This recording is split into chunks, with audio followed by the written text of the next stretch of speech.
दिनै आंगोनि channel Assam live 24 मोनद' बोसोर आबुं खालामबाय। नोगोरमानि कलाक्षेत्रआव बानजायदों बोसोरारि फालिथायनि गाब गोनां हाबाफारि। साबा गागि सुबुंनो गथायनाय जागोन असम लाइभ बिभूषण बान्था।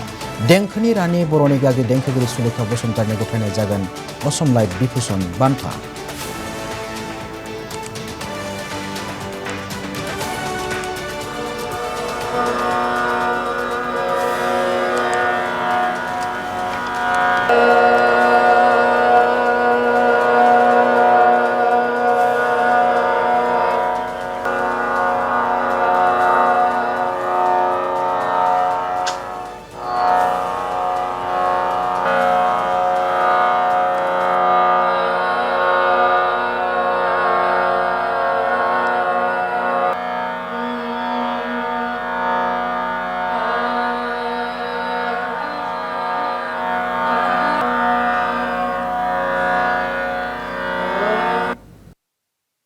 खुलुमबाय।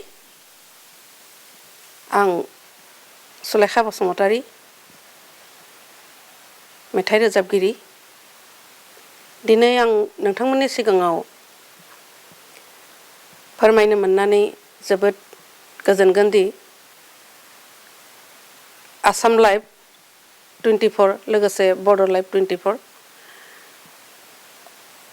बेनिफ्राय बे चेनेला दिनै 6 बोसोरनि उनाव 7 बोसोर जानो थांगासिनो दं। 7 बोसोराव हाबबाय।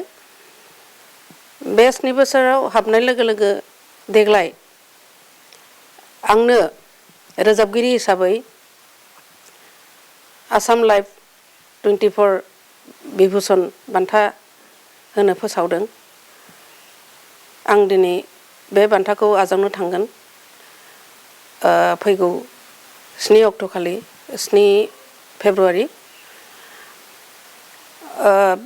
बेनि थाखाय आं आसाम लाइभ 24 आरो बड' लाइभ 24 बिनि बिगोमा CMD मानगोनां नृपेन दासनिसिम जोबोद साबायखर बावहरबाय।